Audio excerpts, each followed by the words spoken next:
नमस्कार, मैं वीणा मिश्रा आज कक्षा 11वीं के अभिव्यक्ति माध्यम पुस्तक से पाठ 1 जनसंचार माध्यम के दूसरे खंड के साथ प्रस्तुत हूँ। प्रथम खंड में हमने कुछ प्रश्नों के उत्तर देखे हैं, उनका अध्ययन किया है और ये संक्षिप्त प्रश्नोत्तर हैं जिन्हें आप बहुविकल्पी प्रश्न के रूप में भी उपयोग कर सकते हैं। ये एक बहुत ही बड़ा पाठ है जिसमें लगभग 85 प्रश्न बने हैं। तो पहले भाग में हमने कुछ प्रश्न देखे थे, 48 प्रश्न। अब हम 49 से शुरू करेंगे और हमारे इस पाठ का जो खंड है वो है रेडियो। तो सबसे पहला प्रश्न है, रेडियो का आविष्कार किसने किया? तो सही जवाब है, रेडियो का आविष्कार इटली के इलेक्ट्रिकल इंजीनियर जी मार्कोनी ने किया। दूसरा प्रश्न है, ऑल इंडिया रेडियो की विधिवत स्थापना कब हुई?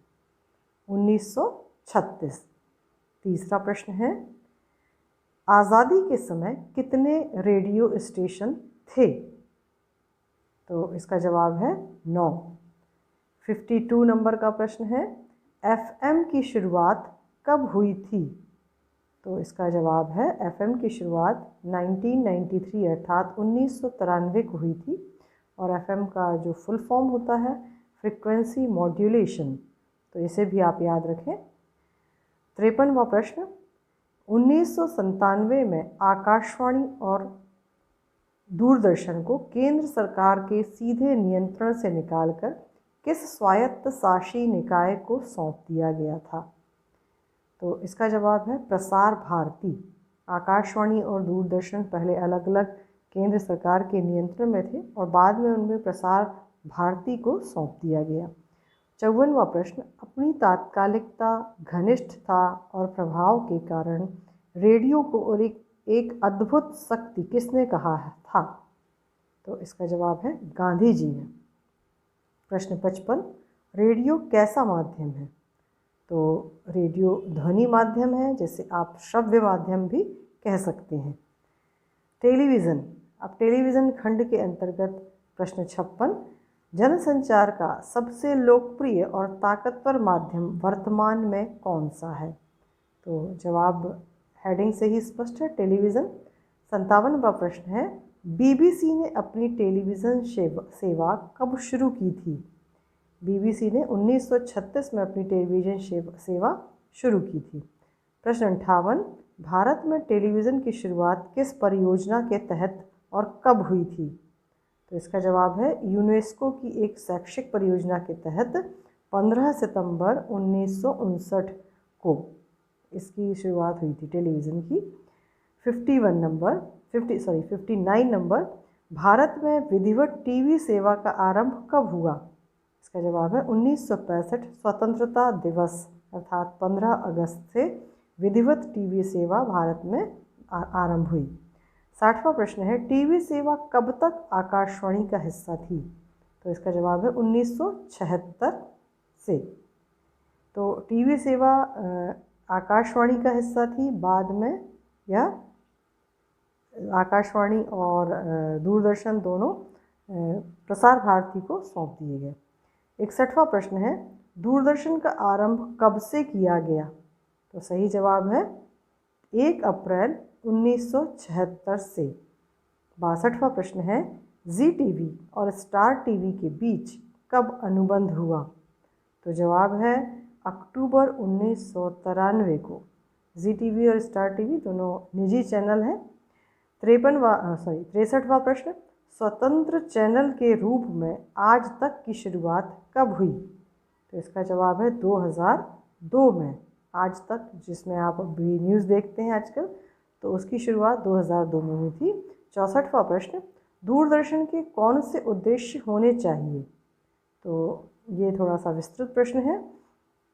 सामाजिक परिवर्तन, राष्ट्रीय एकता, परिवार कल्याण को प्रोत्साहन, पर्यावरण संरक्षण, सांस्कृतिक धरोहर को प्रोत्साहन, वैज्ञानिक चेतना का विकास, कृषि का विकास, सामाजिक विकास, खेल संस्कृति का विकास।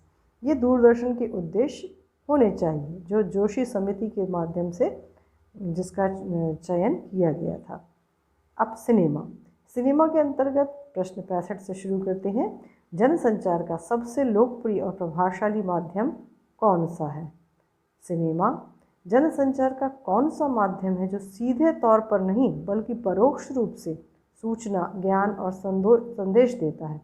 अर्थात यह सीधे तौर पर टेलीविज़न, रेडियो या अखबार की तरह संदेश नहीं देता है, बल्कि ये अप्रत्यक्ष रूप से इनडायरेक्टली अपनी कहानियों के माध्यम से सूचना, ज्ञान और संदेश देता है। तो उत्तर है सिनेमा। सिनेमा का आविष्कार किसने किया? तो सही जवाब है थॉमस अल्वा एडिसन ने सिनेमा का आविष्कार किया था।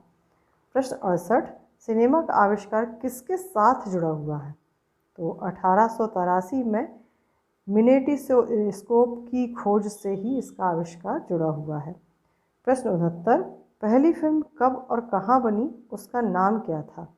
तो पहली फिल्म 1894 में फ्रांस में बनी, उसका नाम था the arrival of train.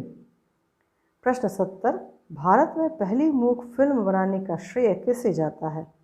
Dada Saheb Phalke, जिनके नाम पर आज सिनेमा जगत में बहुत से अवार्ड चलते हैं, दादा साहब फाल्के। प्रश्न 71, पहली मूक फिल्म कौन सी थी, वह कब बनी थी? तो पहली मूक फिल्म थी राजा हरिश्चंद्र, 1913 में बनी थी। पहली बोलती फिल्म कब बनी, उसका नाम क्या था? पहली बोलती फिल्म 1931, आलम आरा। अब हाँ, आप याद करने के लिए देखिए 1913, 13 की नंबर क्या है 13, और बोलती फिल्म का नंबर है 31 अर्थात 31। तो इस तरह से आप याद रख सकते हैं कि मूक फिल्म 1913 में और बोलती फिल्म 1931 में। 73वां प्रश्न, 70 के दशक तक सिनेमा किस पर आधारित था? तो इसकी विषय वस्तु थी प्रेम या फंतासी जिसे हम फैंटेसी भी कहते हैं। प्रश्न 74, 70-80 के दशक में समानांतर सिनेमा का दौर था, जिसकी भावभूमि क्या थी? तो 70-80 के दशक में जो समानांतर सिनेमा चलता था या कलात्मक सिनेमा का जोर था, उसकी विषय वस्तु थी आम लोगों में चेतना फैलाना, व्यावहारिक जीवन की समस्याओं से जोड़ना, अन्याय के खिलाफ कलात्मक अभिव्यक्ति। प्रश्न 75, अंकुर, निशांत और अर्धसत्य जैसी फिल्में किस दौर की फिल्में हैं? तो ये फिल्में समानांतर सिनेमा के दौर की फिल्में हैं, जिसे कलात्मक फिल्में भी कहते हैं। प्रश्न 76, समानांतर सिनेमा की शुरुआत कब, किसने और किस फिल्म से की थी? तो समानांतर सिनेमा की शुरुआत 50 के दशक में हुई थी, सत्यजीत राय ने की थी और फिल्म का नाम था पथेर पांचाली। प्रश्न 77, समानांतर सिनेमा आंदोलन में कौन कौन से फिल्मकार शामिल हुए? तो उत्तर है सत्यजीत राय, श्याम बेनेगल, मृणाल सेन, ऋत्विक घटक, अदूर गोपाल कृष्णन, MS सत्यु, गोविंद निहलानी। आपको सभी नाम याद होने चाहिए, क्योंकि बहुविकल्पी प्रश्नों में कुछ इस तरह के प्रश्न भी पूछे जा सकते हैं जिसमें एक नाम अपरिचित हो या समानांतर सिनेमा से जुड़ा ना हो। प्रश्न 78, समानांतर और कला सिनेमा का दौर किसके दबाव में कब खत्म हो गया? तो समानांतर और कला सिनेमा का दौर जब बाजारवाद आया या व्यावसायिकता का दबाव बढ़ा तब खत्म हो गया, और इसका समय था 80 के दशक में। प्रश्न 79, कला फिल्मों को समानांतर सिनेमा क्यों कहा गया? तो इन्हें समानांतर सिनेमा इसलिए कहा गया क्योंकि वे अपनी अंतर वस्तु में लोकप्रिय फिल्मों के समानांतर चलती थी। प्रश्न 80-90 के दशक में मुंबईया सिनेमा पर व्यावसायिकता का नशा छा गया। इन फिल्मों को क्या नाम दिया गया? तो इन फिल्मों को नाम दिया गया था फॉर्मूला फिल्में। इंटरनेट से जुड़े कुछ सवाल हैं, जैसे 81 नंबर, नया और सबसे तेज़ी से लोकप्रिय हो रहा जनसंचार का माध्यम कौन सा है? तो विषय ही है इंटरनेट। 82 नंबर पर, वह कौन सा जनसंचार का माध्यम है जिसमें प्रिंट मीडिया, रेडियो, टेलीविज़न, किताब, सिनेमा, यहाँ तक कि पुस्तकालय के भी सारे गुण मौजूद हैं? तो ये भी आसान है, उत्तर है इंटरनेट। 83 प्रश्न, इंटरनेट किस प्रकार का माध्यम है? तो इंटरनेट एक अंतरक्रियात्मक अर्थात जिसमें हम आमने सामने रिस्पॉन्स दे सकते हैं, प्रतिक्रिया व्यक्त कर सकते हैं, इंटरैक्टिव, उसे वैसा माध्यम है। प्रश्न 84, इंटरनेट की खामियां अर्थात कमियां कौन कौन सी हैं? तो इंटरनेट की खामियां हैं कि इसमें लाखों पन्ने अश्लील हैं और इसका दुरुपयोग भी किया जा सकता है। अब आते हैं जनसंचार माध्यमों के प्रभाव पे। तो इनका प्रभाव क्या है? 85 नंबर पे प्रश्न है, प्रमुख स्टिंग ऑपरेशन के नाम बताइए। तो प्रमुख स्टिंग ऑपरेशन है ऑपरेशन दुर्योधन और चक्रव्यूह। प्रश्न 86, चित्रों की एक श्रृंखला द्वारा किसी घटना या स्थिति का स्वरूप प्रस्तुत करने वाली विधि को क्या कहते हैं? इसे कहते हैं चित्रलिपि या पिक्टोग्राफी। 87 प्रश्न, पिक्टोग्राफी के विकसित रूप को क्या कहा गया है? तो पिक्टोग्राफी का जो विकसित रूप है वो है ऑडियोग्राफी। 88, लिपि में प्रत्येक शब्द के लिए एक स्वतंत्र चिन्ह होता था, उसे क्या कहा जाता था? लिपि में प्रत्येक शब्द के लिए एक स्वतंत्र चिन्ह होता था, उसे लोगोग्राफी कहा जाता था। प्रश्न 89, कागज़ के आविष्कार का श्रेय किसे दिया जाता है? तो इसका उत्तर है चीन के साई लुन को कागज़ के आविष्कार का श्रेय दिया जाता है। प्रश्न 90, बौद्ध भिक्षु ने किस वृक्ष की छाल से कागज़ बनाना प्रारंभ किया? तो इसका जवाब है मलबरी। मलबरी वृक्ष से बौद्ध भिक्षु ने छाल से कागज़ बनाना प्रारंभ किया था।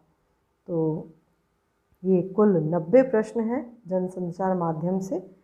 उम्मीद है आप इन्हें अच्छी तरह से तैयार करेंगे और इनसे आपको परीक्षा में अवश्य मदद मिलेगी। तो धन्यवाद।